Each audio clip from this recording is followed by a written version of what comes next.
الصلاۃ والسلام علی رسولہ الکریم اما بعد۔ محترم حضرات، آج آپ کی خدمت میں قرآن مجید کا چوتھا پارے کا خلاصہ اور مختصر مضامین پیش خدمت ہیں۔ چوتھے پارے میں سورہ آل عمران کا بقیہ حصہ ہے اور سورہ نساء کا ابتدائی حصہ ہے۔ سورہ آل عمران کے بقیہ حصے میں 5 باتیں بتائی گئی ہیں۔ پہلی بات خانہ کعبہ کی فضیلت، دوسری بات اتحاد و اتفاق، تیسری بات امر بالمعروف اور نہی عن المنکر یعنی بھلائی کا حکم دینا اور برائی سے روکنا، چوتھی بات 3 جنگوں کا ذکر، اور 5ویں بات کامیابی حاصل کرنے کے 4 اصول۔ پہلی بات جو ہے خانہ کعبہ کی فضیلت بیان کی گئی۔ بتایا کہ دنیا کا سب سے پہلا اللہ کا گھر جو بنایا گیا وہ کعبۃ اللہ ہے، خانہ کعبہ جسے ہم کہتے ہیں، اور اس میں اللہ نے مقام ابراہیم کو رکھا ہے۔ مقام ابراہیم وہ مقدس پتھر ہے جس پر کھڑے ہو کر حضرت ابراہیم علیہ السلام کعبۃ اللہ کی دیواریں بنا رہے تھے، تو اللہ تعالیٰ نے غیب سے ابراہیم کے پیروں کے 2 نشانات پتھر پہ اتار دیے۔ آج بھی الحمدللہ وہ پتھر کعبۃ اللہ کے دروازے کے سامنے موجود ہے۔ آئینوں کے درمیان سے جھانک کر دیکھتے ہیں تو ابراہیم علیہ السلام کے 2 پیر کے نشان نظر آتے ہیں۔ جو بھی حضرات طواف کرتے ہیں 7 چکر پورے کرنے کے بعد سنت ہے کہ مقام ابراہیم کے سامنے کھڑے ہو کر 2 رکعت نماز ادا کرے اور یہ آیت پڑھے وہاں واتخذوا من مقام ابراہیم مصلی۔ اور یہ بھی اللہ نے بتایا کہ ان اول بیت وضع للناس، اللہ کا سب سے پہلا گھر جو دنیا میں بنایا گیا یہ کعبۃ اللہ ہے۔ للذی ببکہ، مکہ کا پرانا نام بکہ ہے، مبارکن بہت ہی بابرکت مقام ہے وہ ھدی للعالمین، اور عالمین کے لیے ہدایت کا سرچشمہ ہے۔ فیہ آیات بینات، اس میں بڑی بڑی نشانیاں ہیں، اس میں سے ایک نشانی مقام ابراہیم ہے۔ ومن دخلہ کان آمنا، جو وہاں داخل ہو گیا امن و سکون حاصل کر لیا۔ وہاں جانے والے بتاتے ہیں وہاں جانے کے بعد دل کے اندر ایک طرح کی سکون کی کیفیت طاری ہو جاتی ہے۔ اب دوسری بات جو بتائی گئی ہے اتحاد و اتفاق، یعنی یونٹی جسے ہم کہتے ہیں، مل جل کے رہنا۔ اس کے لیے رسی کی مثال دی گئی ہے، وَاعْتَصِمُوا بِحَبْلِ اللَّهِ جَمِيعًا وَلَا تَفَرَّقُوا، لوگوں اللہ کی رسی کو مضبوطی سے تھام لو اور فرقوں میں نہ بٹ جاؤ۔ جب تم فرقوں میں بٹ جاؤ گے تو تمہاری طاقت تقسیم ہو جائے گی، تم زیادہ تعداد میں رہ کر بھی دنیا والوں کی نظر میں کمزور ہو جاؤ گے۔ اس کے لیے رسی کی مثال کیوں دی گئی؟ کیونکہ رسی جو ہے مثال کے طور پر ناریل کی پیس سے بناتے ہیں رسی۔ ناریل کا جو پیس ہوتا ہے باریک باریک بال کی طرح ہوتا ہے، وہ ایک پیس اٹھا لیجئے، اس سے کیا کام کر سکتے ہیں آپ؟ چھوٹا بچہ بھی اسے توڑ سکتا ہے۔ اسی ایک ریشے سے دوسرا ریشہ، دوسرے ریشے سے تیسرا ریشہ ملاتے جاؤ، موٹی رسی بن جائے گی۔ اسی رسی سے ایک ہاتھی کا بھی شکار کر سکتے ہو، ایک دشمن کو بھی شکار کر سکتے ہو، بڑے بڑے کام کر سکتے ہو۔ جب ریشے سے ریشہ ملتا ہے تو اس میں طاقت آ جاتی ہے۔ ویسے انسان سے انسان، خاندان سے خاندان مل جل کے رہیں، اتحاد اور یونٹی سے رہیں تو سماج میں بڑی طاقت ہوتی ہے، یہ بتایا گیا۔ اور تیسری بات جو بتائی گئی امر بالمعروف اور نہی عن المنکر، یہ اس امت محمدیہ کی پہچان ہے۔ امت محمدیہ کو خیر امت کا جو ٹائٹل دیا گیا اس کی وجہ یہی ہے کہ تم بھلائی کا حکم دیتے ہو، برائی سے روکتے ہو۔ کنتم خیر امت اخرجت للناس، اللہ نے تم کو پیدا کیا ہی اس لیے تاکہ تأمرون بالمعروف، بھلائی کا حکم دو، وتنہون عن المنکر، اور تم برائی سے روکتے ہو، اسی لیے تم کو خیر امت کا، بہترین امت کا ٹائٹل دیا گیا۔ تو بہترین انسان کون ہے؟ جو دوسروں کے کام آئے، دوسروں کو بھلائی کا حکم دینا۔ ایک آدمی بائک چلاتے ہوئے جا رہا ہے، سائیڈ اسٹینڈ اگر وہ نہ نکالے، ہم کیا کرتے ہیں؟ اشارہ کر کے بولتے ہیں سائیڈ اسٹینڈ نکالو، ورنہ گاڑی حادثے کا شکار ہو جائے گی۔ چھوٹی سی دنیا کی غلطی کو ہم روکتے ہیں جانی نقصان ہو جائے، اس سے بڑھ کر ایمانی نقصان کو بھی روکنا ہے۔ ایک آدمی شرک کر رہا ہے، ایک آدمی نماز نہیں پڑھتا ہے، ایک آدمی بدعت کرتا ہے، ایک آدمی گناہ کرتا ہے، اس کو بھی بچانے کی فکر ہم کو کرنا ہے۔ اپنی اپنی حیثیت اور اپنی اپنی طاقت کے مطابق ہر انسان کو یہ دعوت و تبلیغ کا فریضہ انجام دینے کی کوشش کرنا ہے۔ تو یہ بات بھی اس میں بتائی گئی۔ اور چوتھی بات کیا ہے؟ 3 جنگوں کا ذکر ہے، جنگ بدر، جنگ احد اور غزوہ حمراء الاسد۔ جنگوں کی تفصیل کا یہ موقع نہیں ہے۔ اس کے علاوہ 5ویں بات جو بتائی گئی، کامیابی کے 4 اصول۔ 4 اصول کیا ہے؟ ایک ہے صبر کرنا، دوسرا ہے مثابرہ، تیسرا ہے مرابطہ، چوتھا ہے تقوی۔ پہلا صبر۔ صبر کسے کہتے ہیں؟ صبر 3 چیزوں کا نام ہے۔ نیکی کرنے کے لیے صبر چاہیے، نمبر 2 برائی چھوڑنے کے لیے صبر چاہیے، اور نمبر 3 اللہ کی تقدیر کے فیصلوں پر صبر کرنا ہے۔ یعنی تقدیر کے جو المناک فیصلے، بیماری آ گئی، حادثے ہو گئے، نقصان ہو گیا جانی مالی، تو یہ 3 چیزوں کا نام صبر ہے۔ اطاعت میں صبر کرنا، نافرمانی کو چھوڑنے، برائی کو چھوڑنے میں صبر کرنا، اور تکلیفوں پر صبر کرنا۔ اور دوسرا جو بتایا گیا کہ وہ مثابرہ۔ مثابرہ کسے کہتے ہیں؟ جنگ کی شدت میں دشمن کے مقابلے میں ڈٹے رہنا، جنگوں میں دشمن کے مقابلے میں ڈٹ جانا، اور یہ صبر کی بہت ہی اعلیٰ صورت ہے، صبر کی سخت ترین صورت ہے۔ ایسے موقع پر جنگوں میں پیٹھ دکھانا بہت بڑا گناہ ہے۔ اور تیسری بات جو بتائی گئی وہ یہ کہ مرابطہ۔ رباط کسے کہتے ہیں؟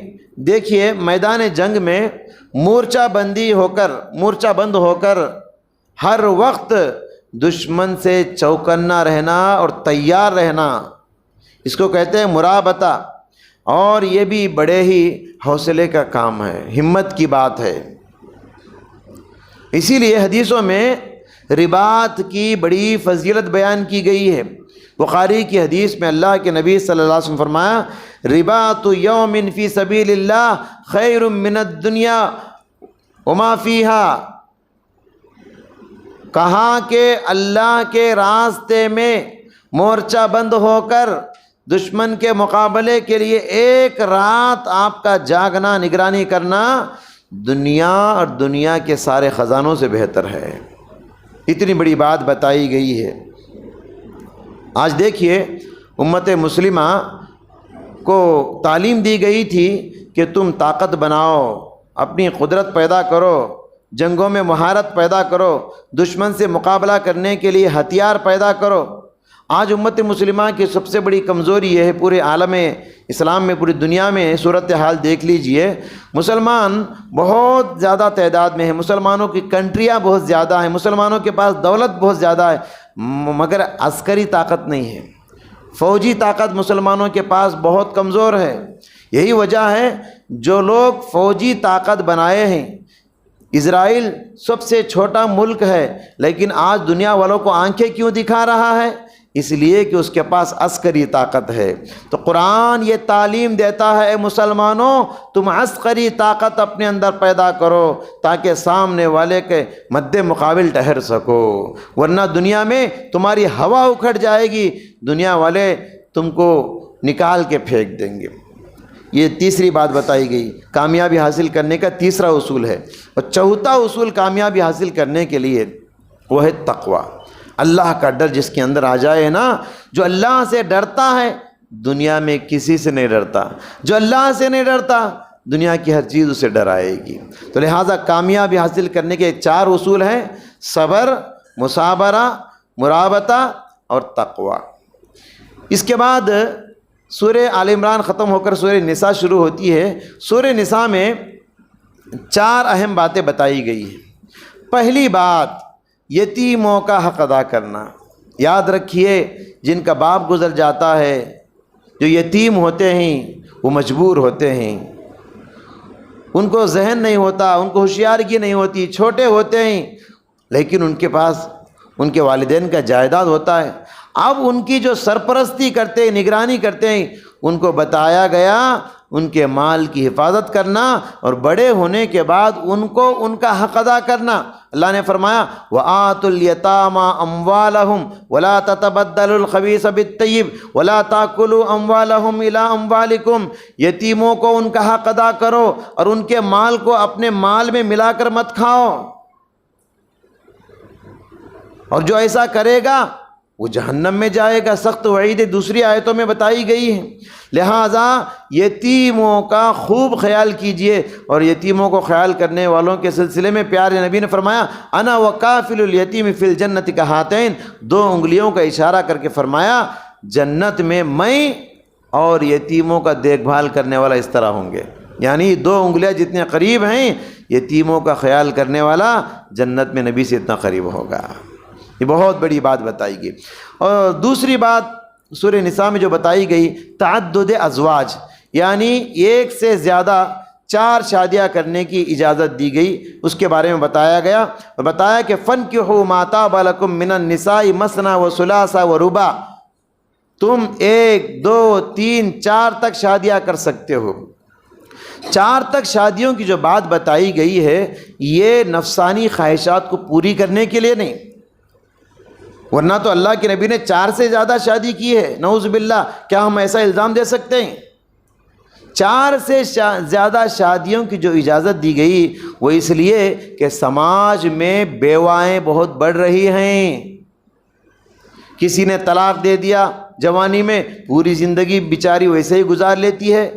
کسی کا شوہر جوانی میں انتقال ہو گیا، 60-70 سال بیوگی کی زندگی اس کی گزر جاتی ہے۔ تو ایسے میں اسلام نے یہاں پر یہ سہولت رکھا ہے مردوں کو کہ ان بیواؤں کو سہارا دو، ان بیواؤں کو آسرا دو، اور ان بیواؤں کو اگر 2-3 بچے بھی ہوں بچوں کے ساتھ ان کو قبول کرو۔ آج مسئلہ یہ ہے دوسری شادی کرنے کے لیے انسان تیار ہوتا ہے لیکن بچوں کی وجہ سے پیچھے ہٹ جاتا ہے، اسے 2 عورت بچے، میں شادی نہیں کروں گا۔ یہ پہلی شادی کی بول رہا ہوں میں، دوسری شادی کی نہیں۔ دوسری شادی کا تو تصور نہیں ہمارے ماحول میں۔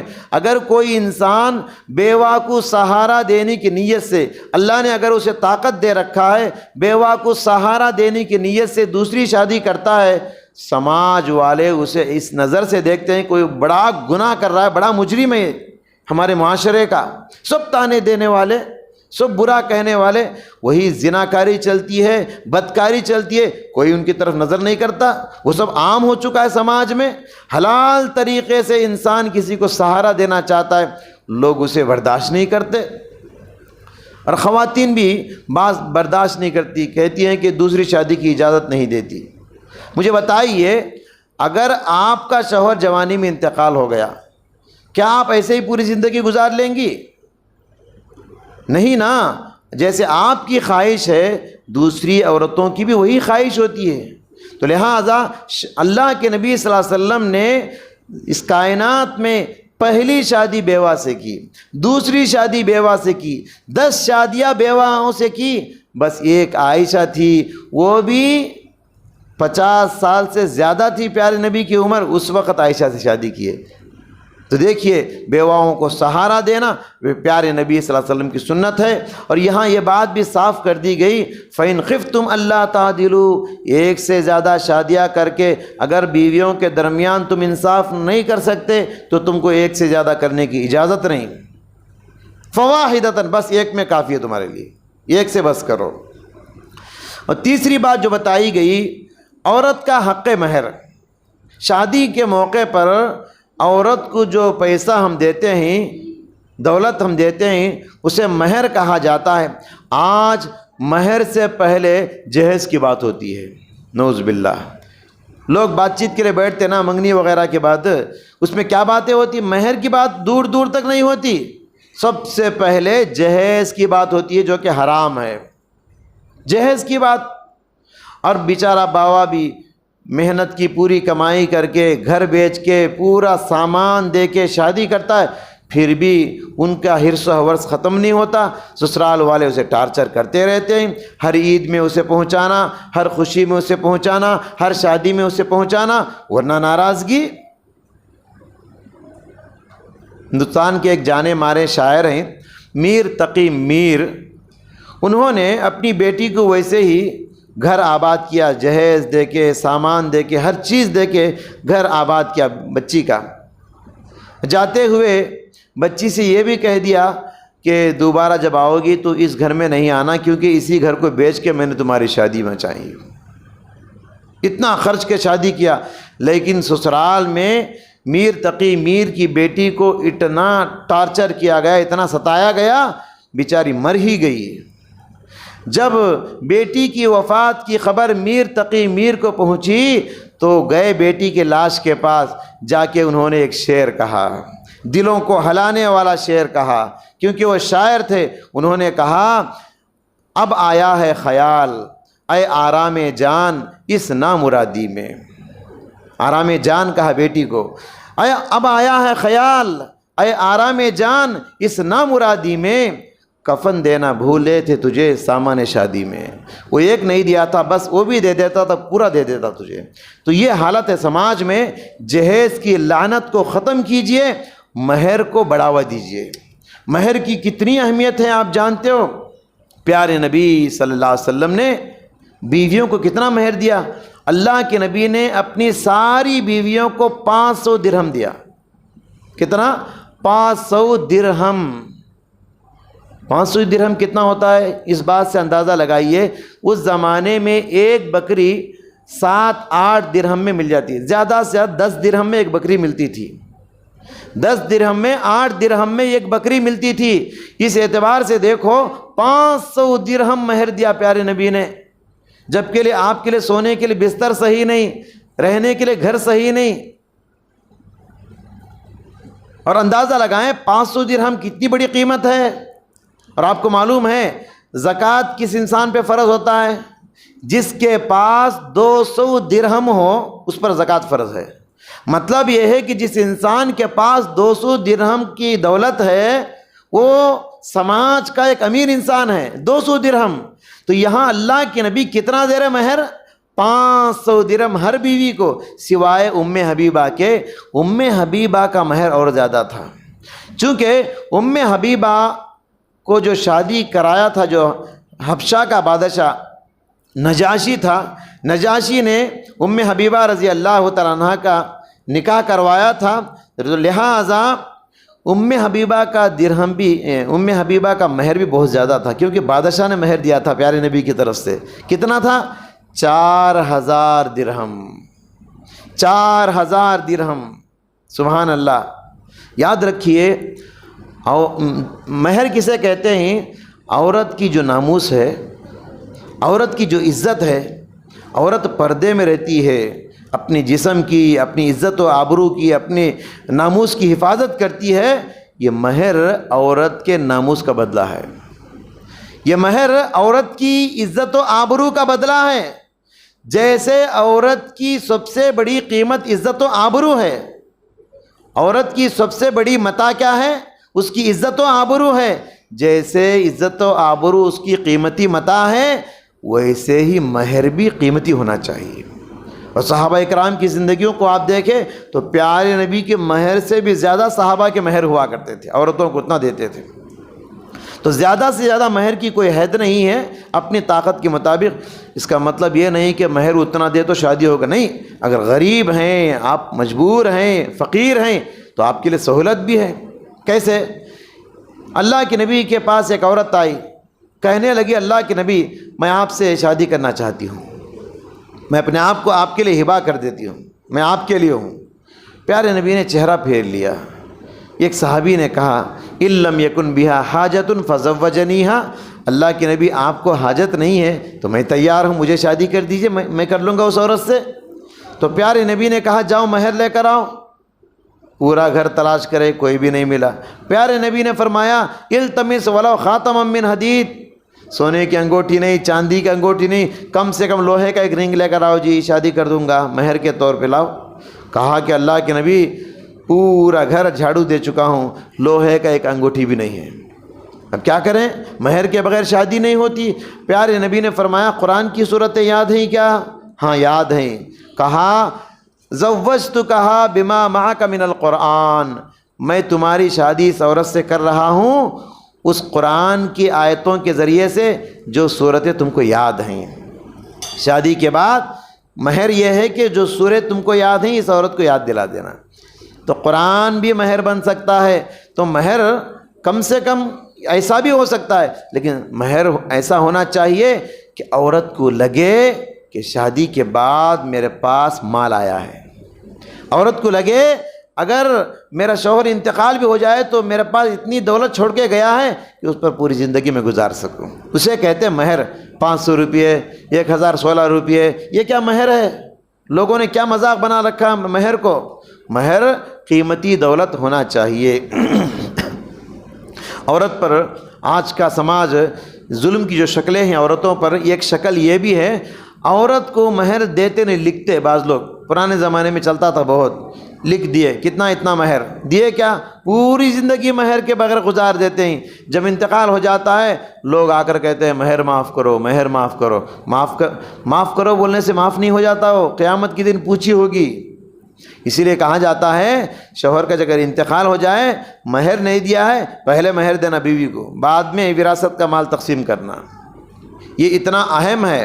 تو قرآن کریم میں اللہ نے فرمایا وَآتُوا النِّسَاءَ صَدُقَاتِهِنَّ نِحْلَةً وَإِنْ آتَيْتُمْ إِحْدَاهُنَّ قِنْطَارًا۔ یہ سب آیتیں بتاتی ہیں مہر بڑا قیمتی ہونا چاہیے۔ اس کے علاوہ آپ دیکھیے شادیوں کو مشکل بنانے کی وجہ سے آج نکاح کرنا مشکل ہو گیا، زنا کرنا آسان ہو گیا۔ اس کی ذمہ دار کون ہے؟ ہم اور آپ ہیں۔ ہم نے شادیوں میں اتنا زیادہ کھلانا، اتنے قیمتی رخے ڈالنا، اتنے شادی بڑے بڑے منڈپ لینا، ہزاروں لوگوں کو دعوت دینا، اور جہیز، جوڑے گھوڑے کی رقم، منگنی کی رقم، مہندی کی رقم، مہندی کا رسم، ہلدی کا رسم وغیرہ وغیرہ، یہ سب شکلیں ہیں۔ شادی مشکل ہو گئی، زنا آسان ہو گیا۔ اس کے ہم اور آپ ذمہ دار ہیں، اس سب کو ختم کرنا چاہیے۔ اور آخری بات، محرم عورتوں کا ذکر کیا گیا۔ محرم عورتیں کون ہیں؟ وہ عورتیں جن سے شادی کرنا جائز نہیں، وہ 13 عورتیں ہیں، ان کا ذکر کیا گیا۔ حرمت علیکم امہاتکم وبناتکم واخواتکم وعماتکم وخالاتکم وبنات الاخی وبنات الاختی وامہاتکم اللاتی ارضعنکم واخواتکم من الرضاعۃ وامہات نسائکم وربائبکم اللاتی فی حجورکم من نسائکم اللاتی دخلتم بہن۔ تفصیل ہے آیت میں، کہا کون کون ہیں محرم عورتیں؟ کہاں تمہاری مائیں، تمہاری بیٹیاں، تمہاری بہنیں، تمہاری پھوپھیاں، تمہاری خالائیں، تمہاری بھتیجیاں، تمہاری بھانجیاں، رضائی مائیں، یعنی وہ ماں جنہوں نے پیدا تو نہیں کیا مگر دودھ پلایا ہے، اسے کہتے ہیں رضائی ماں۔ رضائی بہنیں یعنی وہ بہنیں جن کے ساتھ آپ نے دودھ پیا ہے۔ ساس، سوتیلی بیٹیاں، یہ سب 13 قسم کی عورتوں کا ذکر کیا گیا، اور اس کے ساتھ بہو کا بھی ذکر ہے۔ ان سب سے شادی کرنا جائز نہیں۔ دعا ہے اللہ تعالیٰ سے، اللہ تبارک و تعالیٰ ہم سب کو اس پارے کے اندر جو باتیں بتائی گئی ہیں اس اللہ کے پیغام پر عمل کرنے کی توفیق عطا فرمائے۔ آمین۔ وآخر دعوانا الحمدللہ رب العالمین۔